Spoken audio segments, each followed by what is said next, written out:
Salut les élèves. Aujourd'hui, on va juste continuer avec la suite de la dernière leçon, que je crois c'était 4,5. Alors là, on va faire 4,5b. Alors, on a commencé à regarder les combinaisons et comment les combinaisons sont différentes des permutations. Encore, les combinaisons, l'ordre n'a pas d'importance, tandis qu'avec les permutations, l'ordre a une grande importance. Ici, on va faire une question où on a des cas. Alors, on va parler de cas 1, 2, 3, jusqu'à 4, 5 cas. Ça dépend de la question. Je vais vous montrer deux méthodes pour résoudre un problème de ce genre. Une méthode qui est très liée à ce qu'on a fait hier et l'autre, ça revient à ce qu'on a commencé avec dans la dernière unité, avec les diagrammes de Venn. Donc, voilà, on va commencer tout de suite. Encore, on va utiliser NCR parce qu'on fait des combinaisons. C'est écrit là. Dès qu'on voit le mot combinaison, on sait qu'on utilise NCR. La prochaine leçon qu'on va enregistrer, là, il faudrait que vous preniez la décision. Est-ce que ce sont des combinaisons ou des permutations? Et ceci n'est pas toujours évident. Mais ceci sera pour la vidéo de la semaine prochaine. Donc, voilà, on va commencer tout de suite. Souvent, quand on fait des questions de ce genre, on parle des comités, des équipes, des trucs du genre où l'ordre n'a pas vraiment d'importance. Si on parle de choisir une capitaine ou choisir un alternant, là, il y a de l'importance. Mais ici, ce n'est pas le cas. Il faut former un comité de planification pour un programme du jour de la Terre, ce qui était hier, institué à l'école. Il y a 13 bénévoles. Alors tout de suite, on voit qu'on a 13 personnes. Ceci est notre plus grand nombre. Alors d'une manière, ça va être notre N. Mais on ne sait pas encore si ça va être notre N pour tous les cas ou pas. On a une groupe, disons, on va juste encadrer ici, on a 13 personnes totales. On a 8 enseignants et enseignantes et ensuite 5 élèves. Alors, 5 plus 8, c'est 13, c'est seulement 13 personnes. De combien de façons, le directeur de l'école peut-il choisir un comité de 4 personnes comprenant au moins un enseignant? Alors, on sait qu'on va avoir 4 personnes en total. Donc, ceci, c'est aussi très important. Et puis, on a deux mots très, très, très importants. Ici, on dit au moins. Des fois, on peut dire au plus. Au moins, oui, exactement. On a des cas différents. Une autre petite chose ici, on a le mot choisir. De combien de façons le directeur de l'école peut-il choisir? Quand on fait ce genre de questions en anglais, dès qu'on a choisir, on sait que ça va être NTR. Malheureusement, en français, ce n'est pas toujours le cas. Mais ici, on sait que c'est une combinaison, on sait NCR. Donc, ce qu'on va faire, c'est on va créer plusieurs cas. La première chose qu'on va faire, c'est K1. K1, c'est là, comme on parle d'avoir au moins un enseignant, on sait que le nombre, le minimum d'enseignants, c'est 1, c'est un enseignant. Ensuite, on va avoir K2, qui est 2 enseignants, K3, qui est 3 enseignants, et en fait, finalement, K4, qui est 4 enseignants. La raison pour laquelle j'arrête là et je ne vais pas jusqu'à 8, c'est parce que notre comité a toujours que 4 personnes. Ici, ce que je vais écrire, c'est le nombre d'enseignants et le nombre d'élèves.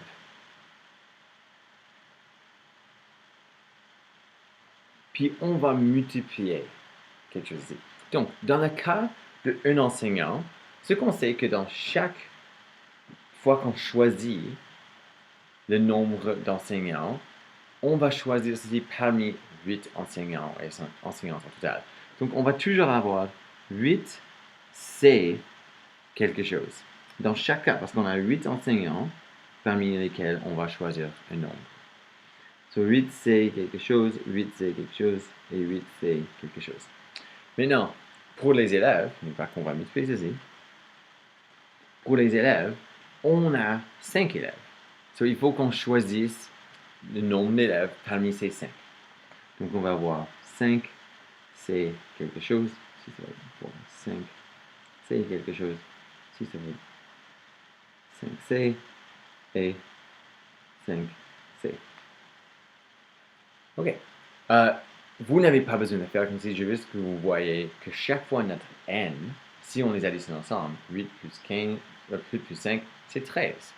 8 plus 5, c'est 13. Alors, on est toujours en train de choisir parmi 13 personnes en total, mais 8 de ces personnes sont des enseignants ou enseignantes et 5 sont des élèves. Donc, dans le premier cas, on choisit un enseignant. Si on choisit un enseignant, n'oublie pas qu'on a besoin d'avoir une communauté de 4 personnes. Donc, le nombre d'élèves qu'on a besoin de choisir pour compléter cette communauté, c'est 3.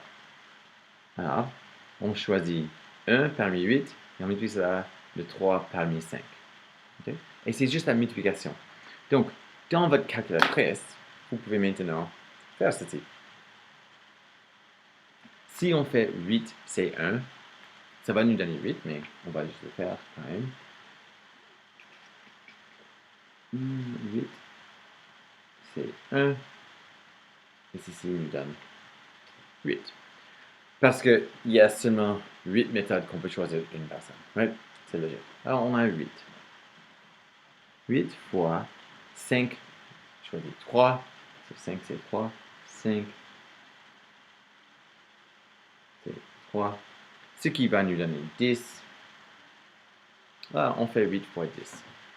8 fois 10, qui est 80. 8 fois 10, c'est 80. Je peux continuer à faire ceci. Alors, ici, on va choisir 2 enseignants, parce que c'est 2 enseignants. Si on choisit 2 enseignants, pour avoir 4 personnes totales, il faut qu'on choisisse 2 élèves. Alors, on peut aller un peu plus vite maintenant. On peut faire 8, c'est 2 fois 5, c'est 2, qui nous donne 280. Alors, on a 280. Ceci, c'était parce que 8, c'est 2. Si vous l'avez fait ici dans le calculatrice, c'est 28. Et 5, c'est 2. C'est juste tout simplement 10. La raison pour laquelle 5, c'est 3 et 5, c'est 2 sont pareils, vous pouvez faire si ça me fait à côté. Mais c'est juste que quand on utilise la formule qui est juste en bas, en gros, le R, ici, sera 3, mais le N-R sera 2. Ici, le R sera 2, mais le N-R sera 3. Ça va être la même chose. Le troisième cas, là, on a besoin de choisir 3 enseignants. Donc, on choisit 3 enseignants. Ceci veut dire qu'on va choisir seulement un élève. Si on fait 8, c'est 3. Je peux vous dire tout de suite que c'est 56, mais on va le faire ici. C'est 8. C'est 3. 56. Puis on va multiplier cela par 5, c'est 1, qui est tout simplement 5. Parce qu'il y a seulement 5 méthodes de choisir une personne à la fois parmi 5. Donc, on a 56 fois 5, qui encore, c'est 280. Et dernièrement, on va choisir 4 enseignants. Et si on choisit 4 enseignants, on choisit aucun élève.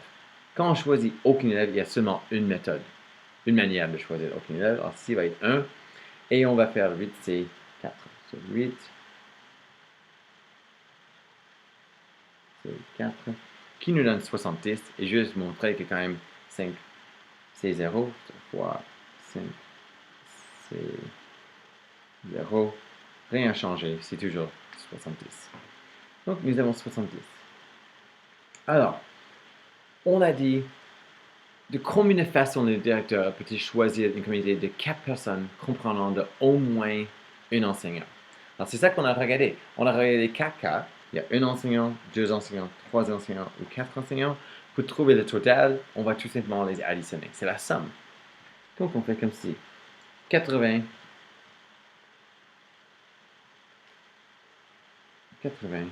plus 280 plus 280 plus 70 nous donne 710. Il y a 710 possibilités. Okay? Combien de façons, de 710 façons différentes, que le directeur peut choisir une communauté comprenant 4 personnes ou au moins un seul enseignant. OK? So, ça, c'est ce qu'on fait quand on a plusieurs cas. Comment est-ce qu'on sait si on va avoir plusieurs cas? Le mot au moins, exactement, exactement, il devrait toujours avoir un cas, ou au plus. Right? On parle de minimum au maximum. Notez bien encore que 13, qui était en gros notre n en total, c'est la multiplication. C'était 8 plus 5, 8 plus 5, 8 plus 5 et 8 plus 5. Ça a toujours été 13. Et la communauté, qui est en gros notre R, qui était 4 personnes, donc on fait 1 plus 3, 2 plus 2, 3 plus 1 et 4 plus 0, et chacun, ça nous donne 4. Maintenant, l'autre méthode, je vais vous montrer. Ça, c'est la méthode qu'on va utiliser le plus souvent, ok? C'est juste le plus simple, c'est le plus net. Mais je vais vous montrer une deuxième méthode. So, imaginez qu'il n'y a aucune restriction, ok?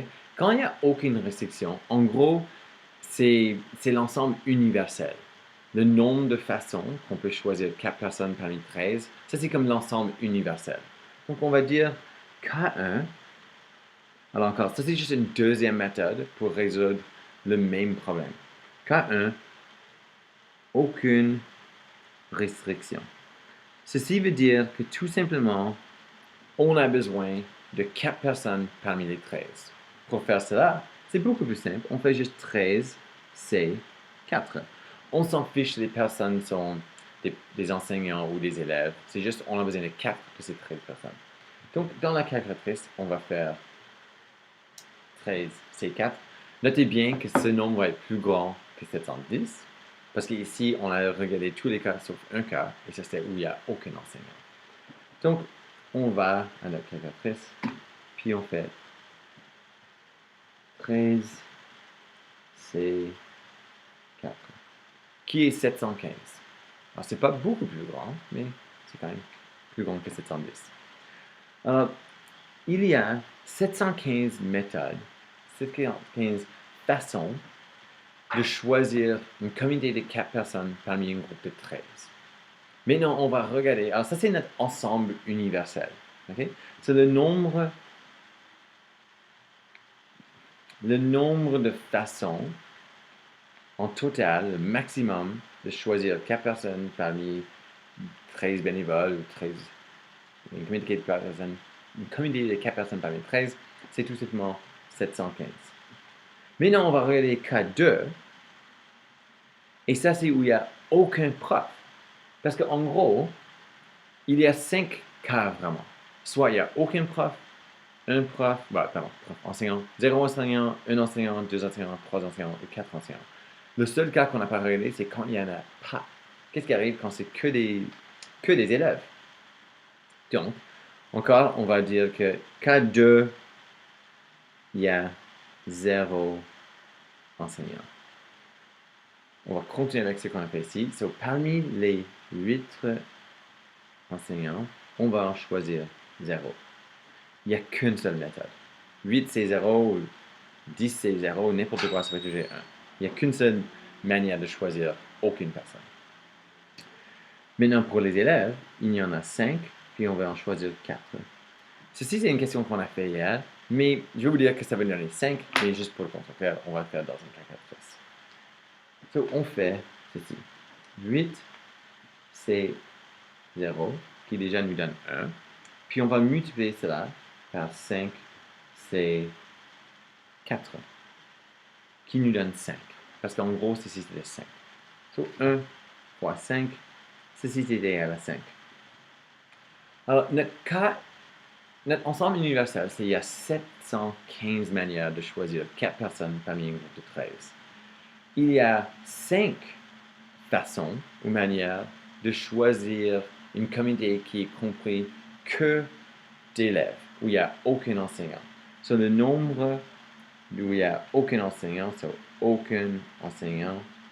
c'est 5. Ce qu'on voulait trouver, c'était A'.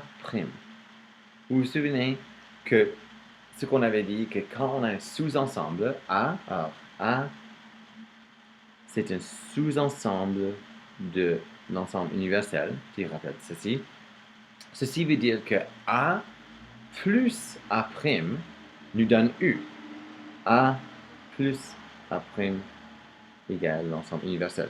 Parce qu'en gros, A', c'est tous les éléments de l'ensemble qui ne font pas partie de A, mais qui font partie de l'ensemble universel. C'est des éléments qu'on peut compléter l'ensemble universel. Donc, Le nombre d'éléments dans A', ça va être le nombre dans l'ensemble universel moins le nombre dans l'ensemble de A. Alors, on prend, je vais dire ici, A', on prend le nombre de possibilités, qui était 715, puis on soustrait le nombre où où il n'y avait aucun enseignant. C'était 5 possibilités. Parce que parmi les 4 élèves, parmi les 5 élèves, on avait 5 manières de choisir que 4.